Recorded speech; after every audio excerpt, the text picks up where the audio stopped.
How do you change your phone number on TurboTax? To do that, you need to be logged into your account.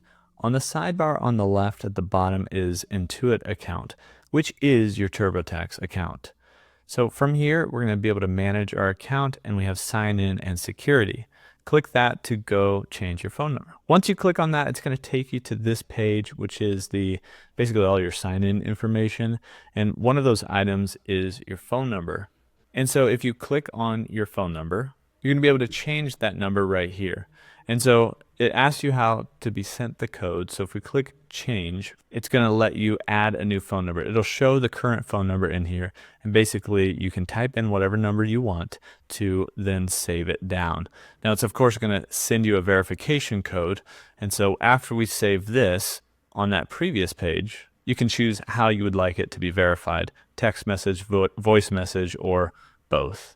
And after that, you'd hit continue, and then it's going to send you that verification code to verify that phone number.